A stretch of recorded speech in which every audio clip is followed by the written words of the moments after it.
que se necesitó un tiempo de elaboración para poder hablar, ¿no?, de todo lo que pasó. Y la profesora Liliana, ¿en tu casa se hablaba?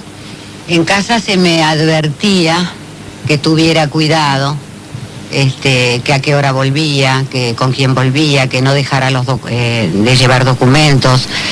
Yo recuerdo, estaba parada en la puerta de la facultad esperando el colectivo y pasaban a muy pocos kilómetros por hora, muy lentamente los Falcon, con personas adentro con las armas apuntando hacia quienes estábamos esperando el colectivo.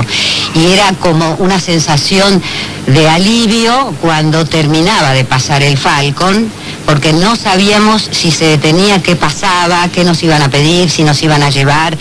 No teníamos muy claro, pero sí teníamos una sensación de miedo. Sí, yo recuerdo también que en la calle te detenían, te pedían documentos, eso era una cosa permanente, ¿no? Absolutamente. Constanza Salguero, de cuarto segunda. Si el mal momento por el que pasaba el gobierno creó las condiciones necesarias para la aceptación del golpe por mucha gente, ¿creen que la gente al aceptar esta forma de gobierno estaba consciente de que podía llegar a tal extremo? A mí me parece que no. La gente, nadie se imaginaba que iba a pasar lo que pasó, digamos, ¿no? La magnitud del genocidio y las características de la destrucción del país que fue la dictadura, nadie podía ser consciente. No creo que el pecado original, en todo caso, es suponer que un golpe de Estado puede arreglar las cosas, pero también había un alto grado de desesperación de la gente. No creo que esto... Por eso digo, la diferencia entre entender y justificar. Uno puede entender, nunca justificar, pero entender en aquel contexto, como bien decías vos, de descrédito, de un gobierno que se caía solo. La gente veía ante una clase política que no actuaba tampoco para remediar las cosas, que el camino era la solución armada, cosa que por supuesto sabemos muy bien, que aprendemos la lección de la historia, esperemos, ¿no?, que nunca se soluciona por ese lado la cosa, ¿no? Pido la palabra, ¿puedo? ¿Cómo no? Sería interesante que los profesores que vivieron esa época nos relaten un poquito, quienes quieran, cuando se refieren al clima de violencia, ¿qué significa clima de violencia? ¿Cómo se vivía antes de marzo de 1976, sobre todo en los últimos meses? ¿Qué recuerdas? En marzo del 76 yo estaba en el secundario, en primer año. Lo que recuerdo justamente del clima de violencia es que en principio, desde marzo hasta julio tenía muy pocos días de clase, ¿no? Porque eran las amenazas de bombas de acá, de allá, los conflictos que había en la calle, y el recuerdo que tengo es eso, ¿no? De miedo, sobre todo, ¿no? En los miedos que nos transmitían los padres, que cuidado, la preocupación. ¿Liliana? Yo estaba en la facultad y lo que recuerdo es que permanentemente o se cerraba por un cuatrimestre, claro, o había distintas agrupaciones políticas que ya no era el debate propio del ambiente estudiantil mediante las asambleas, sino ya había enfrentamientos con cierto nivel de violencia, y yo personalmente no llegaba a entender, o sea, no tenía conciencia clara de que por qué estaba ocurriendo eso dentro del ámbito estudiantil. Felipe. Yo estaba empezando quinto año en la Nacional número 6, Manuel Belgrano, justamente, y estábamos muy preocupados porque vino una intervención militar al colegio, un colegio muy politizado. La mayoría de los alumnos militábamos en la agrupación política, y vino una intervención primero en la época de Isabel, y después vino una intervención prácticamente militar que militarizó el colegio. Realmente era un colegio que tenía una presencia física de los militares en las aulas y en el entorno del colegio. Así que metía miedo y evidentemente era un símbolo de lo que estaba pasando en el país, ¿no? Claramente. Yo tengo un vago recuerdo de la calle, de los Falcons, de las sirenas, claro, de las bocinas, de los tiros, de los gritos, de la cosa pesada que se vivía. ¿Cómo desde la historia, vos que has investigado mucho el tema, cómo era un día en la vida de la ciudad en esa locura, entre la ida de la AAA, María Estela Martínez Perón, López Rega, la llegada de los militares, cómo era más o menos? Y era eso más multiplicado por los medios, que daban una imagen de caos, más el desabastecimiento provocado por algunos grupos empresarios que habían formado organizaciones gremiales. Se produce el primer paro empresario en Argentina, ¿no?, para aumentar el caos. No se conseguía nada, no había productos en los supermercados. Todo iba generando una ansiedad en la gente que pensó ingenuamente, digámoslo buenamente, que el golpe militar le iba a salvar la vida y que iban a venir los salvadores de la patria, ¿no? Lamentablemente, por supuesto, fue un error histórico, pero entendible, no justificable, pero entendible en aquel contexto tan terrible de país, ¿no? Ya en la luz de segundo cuarto de la mañana en el colegio Belgrano, ¿se veía que iba a venir un golpe militar o no se pensaba? Bueno, había elecciones en octubre, ¿no? En octubre del 76 había elecciones donde se estaban conformando distintos frentes interesantes, de una alternativa, un frente de centro-izquierda, por ejemplo, entre dos personas en aquel momento interesantes como eran Cámpora y Allende, por ejemplo, para dar una respuesta a lo que estaba pasando, pero evidentemente el golpe estaba programado desde hacía mucho tiempo y era cuestión de tiempo. Inclusive hubo un ensayo de golpe de Estado en diciembre del 75 por parte de la Fuerza Aérea, donde se demostró que la gente, lejos de responder negativamente, algunos fueron inclusive a apoyar el golpe, y los militares se dan cuenta ahí, y los grupos civiles que los acompañaban, que había un consenso suficiente como para dar el golpe. Y además Videla, el 24 de diciembre del 75, da un discurso donde dice que al gobierno le quedan 90 días. Así que la fecha es exacta, 24 de diciembre del 75, 24 de marzo, 90 días de aquel discurso nefasto de Videla, ¿no? Yo, como para graficar un poco la confusión mental en la que estábamos inmersos los argentinos, durante el Mundial del 78, cuando salimos campeones, en una esquina, no me acuerdo si de Saavedra o de Cabildo, allá cerca del puente Saavedra, la gente cantaba, nunca lo voy a olvidar, ea, ea, ea, ea, si nos juega Pasarela lo ponemos a Videla. Exacto. Era un canto de alegría por haber ganado el Mundial. O sea que la confusión que había en la Argentina era como... Bueno, no tenía antecedentes. El día siguiente al triunfo van 30.000 personas a la plaza a agradecerle a Videla el triunfo del Mundial de Fútbol, ¿no? Efectivamente. Como la plaza de Galtieri, otro de los momentos inexplicables efectivamente, de las actitudes argentinas y nacionales. Sí, el consenso, ¿no? Antonella Oviedo, de cuarto segunda, de Manuel Belgrano. ¿Ustedes qué creen que hubiese pasado si hubiésemos ganado la guerra de Malvinas? Con la dictadura, ¿hubiese terminado? No, bueno, entrando en el juego que no es un juego histórico, ¿no? Digamos, desde la historia no se puede hacer estas cosas, pero para responder tu pregunta, probablemente era imposible ganarle a Inglaterra y Estados Unidos juntos, ¿no? Pero supongamos, haciendo ciencia ficción, evidentemente la dictadura habría tenido aire político para seguir un tiempo más, seguramente, porque había tenido un consenso importante durante el conflicto, ¿no? Pero, bueno, esto era imposible. ¿Hay algún relato o algún documento si en el pensamiento etílico de Galtieri estaba esa posibilidad? En el pensamiento etílico de Galtieri estaba en principio tocar e irse, llegar, poner la bandera y negociar. Cuando él ve que la plaza se le llena de gente y que puede ser en su pensamiento etílico, como bien decís, Lalo, un nuevo Perón, que es lo que él pretendía hacer, decide quedarse, arriesgando por supuesto vidas ajenas, nunca la propia, ¿no? Que eran los muchachos que estaban ahí en el sur en esas condiciones tan lamentables, ¿no? Sobre todo esa idea del nuevo Perón está muy presente y es muy fuerte entre los militares, ¿no es cierto?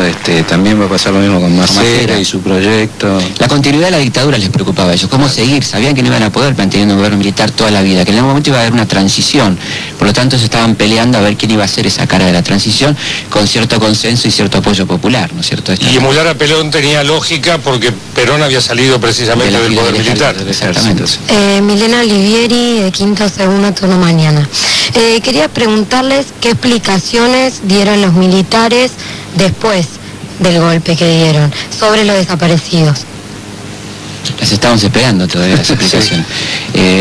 La verdad que en el juicio de la Junta, los que hablaron, que algunos inclusive rechazaron las defensas, como el almirante Maciera, que se autodefendió, dijo que estaba absolutamente orgulloso de todo lo que había hecho y que no se puede juzgar un ejército vencedor.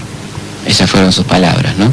Y lo que acaba de pasar en la base de Almirante Sar de Rawson habla de que todavía hay mucha gente que sigue pensando que con soberbia de que estuvo bien lo que hicieron y que lo pueden seguir haciendo, como espiar a ciudadanos civiles, ¿no? ¿Cómo justificaban los militares el exterminio que llevaron a cabo?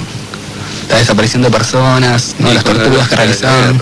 ¿No? Con la lógica de la guerra. Claro, la idea de que había una guerra acá, y una guerra, ellos hablan de la Tercera Guerra Mundial, como que se estaba desarrollando una Tercera Guerra Mundial, que era la guerra entre el Occidente y el mundo soviético comunista, y que el trapo rojo, ¿no es cierto?, como bien decís, y entonces esa guerra había que llevarla hasta las últimas consecuencias. Macera decía, esta guerra será hasta la muerte y después de la muerte. Frase que suena un poco filosófica, pero en realidad también se estaba refiriendo a los hijos de los desaparecidos, que era la vida que quedaba después de la muerte, que también se la apropiaron, ¿no? Bueno, refiriendo al tema del Mundial que se realizó en el 78, Antes del mismo, en el 76 había comenzado la dictadura. Habiendo ganado el Mundial, usted comentó que el pueblo argentino fue a agradecerle a Videla en la Plaza de Mayo. Mi pregunta es, ¿a qué fue agradecerle y por qué fue a festejarle a Videla a la Plaza de Mayo si en esos 2 años transcurridos de dictadura hubo desaparecidos y muertos? ¿O es que el pueblo argentino desconocía eso? Bueno, vamos a decir que fue una parte del pueblo argentino que fue a festejar y a agradecerle a Videla, otra parte resistió, hubo más de 250 paros en las fábricas, el movimiento obrero, el no burocratizado, sino el de base, resistió y lo pagó muy caro, con más del 60% de los desaparecidos son trabajadores, eso hay que recordarlo siempre, hubo resistencia activa al golpe, y otra parte, una parte importante, miró para otro lado y efectivamente consideraba que la situación económica era buena y próspera y en todo caso si se enteraba de lo que estaba pasando con la represión, decía por algo será o algo habrán hecho, tratando de justificar el horror, ¿no? Y esto también pasó. Creo que había como dos sociedades, una Argentina partida al medio, muy marcadamente, y un gran desconocimiento por una excelente tarea de los medios de comunicación que estaban monopólicamente en manos del Estado de ocultar todo lo que estaba pasando, ¿no? ¿Cómo reacciona la gente después de la derrota de Malvinas? Bueno, reaccionó como tenía que reaccionar, como alguien que está muy enamorado y de repente se encuentra que lo han engañado, ¿no? El desengaño es muy fuerte, es muy terrible y provoca mucha violencia en la gente. La gente le habían contado que íbamos ganando, los comunicados militares eran generalmente victoriosos, hasta que de repente empezamos a perder y en una semana perdimos la guerra, según la policía oficial, aunque alguna gente ya por supuesto venía sospechando de que esto no era tan así como se contaba, ¿no? Y la reacción fue violenta. El 14 de junio hubo una manifestación en Plaza de Mayo que termina con actos de violencia y el gobierno militar se da cuenta que no tiene mucho más oxígeno y convoca finalmente apresuradamente a elecciones, aunque hay una larga transición de 1 año y medio en la cual ellos se toman el tiempo de hacer algunas cosas muy importantes como estatizar la deuda externa privada, donde tuvo mucho que ver Cavallo en esta cuestión, y una autoamnistía, es decir, perdonarse a sí mismos para no ser juzgados en un hipotético gobierno democrático, ¿no? ¿Qué le dirían ustedes hoy a las personas que siguen apoyando la dictadura? O sea, que siguen estando de acuerdo con que haya sucedido. Yo no le diría nada particularmente. A esta altura del partido, la verdad que si lo siguen apoyando, gente grande, ¿no? Que ha vivido, que ha leído, que se ha enterado de todo, que ha pasado por el juicio de las juntas, que ha visto las películas y lo siguen apoyando, la verdad que es una persona a la que ya mucho para decirle no hay, ¿no? Claro, porque no se puede justificar lo injustificable. Claro. Sí, por eso creo que lo importante en nuestra misión y nuestra tarea de docentes está sobre todo en hablar con ustedes y tratar de contarles cómo vemos la cosa, porque ustedes también son víctimas de aquella dictadura, porque el modelo social y la economía argentina actual tiene mucho que ver con lo que empezó hace 30 años, ¿no? Me gustaría terminar esto con que ustedes no estuvieron, ustedes no estaban, ustedes no habían nacido. Y ahora de a poco, a través de los padres, a través de una revista, a través de una película, a través de la tele, de un noticiero, de un documental, de esta experiencia que han vivido en el día de hoy, se fueron enterando de uno de los momentos más horribles, seguramente el más horrible que ha vivido la historia de la República Argentina. Me gustaría que a medida que levanten la mano, aunque sean 2 palabras, en 5 palabras, en una sentencia, en lo que sea, van levantando la mano y piénsenlo, me digan qué sensación les deja. ¿Qué sensación les deja esto del golpe militar? Y a mí me da cierto miedo de que nos pueda volver a suceder. A mí también me da mucho miedo y a veces, o sea, lo viví muy cerca por parte de mi familia y me contaron mucho de esto y me da miedo de que la historia se repite y no me alcanzan las palabras para expresar, o sea, toda la angustia y la impotencia que siento, o sea, para que no pase nunca más, nunca más.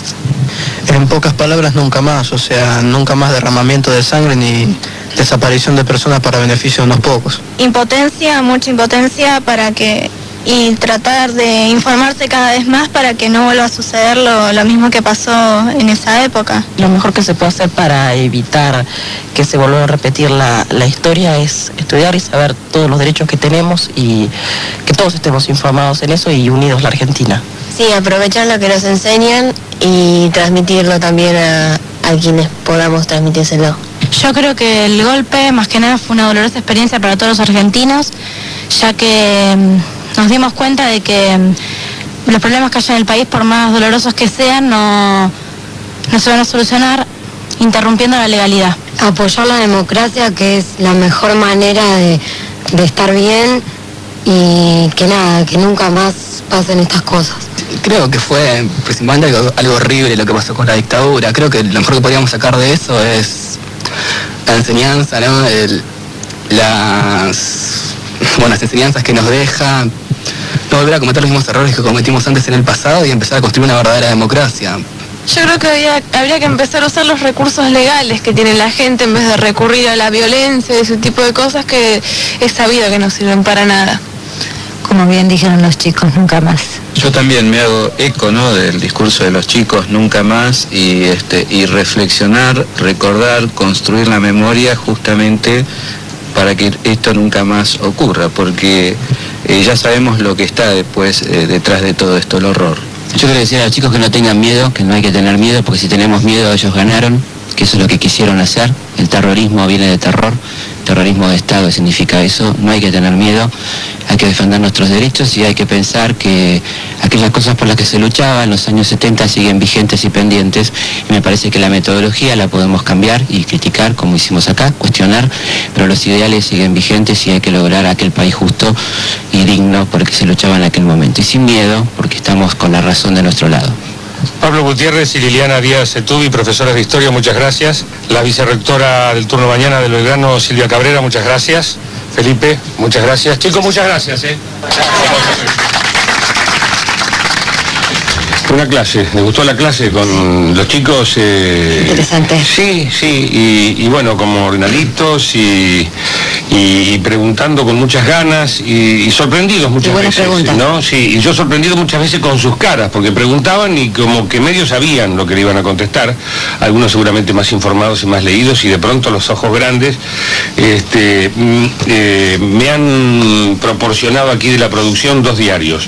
Tengo La Tarde de Buenos Aires, dirigida por Héctor Timerman, del martes 16 de marzo, 10 días antes del golpe, dice: habla Balbín, suspenso, 2 puntos, pedirá renuncia de Isabel, costo de vida nadie lo para, sigue gobernando, hay una foto de Isabel con López Rega, impresionante.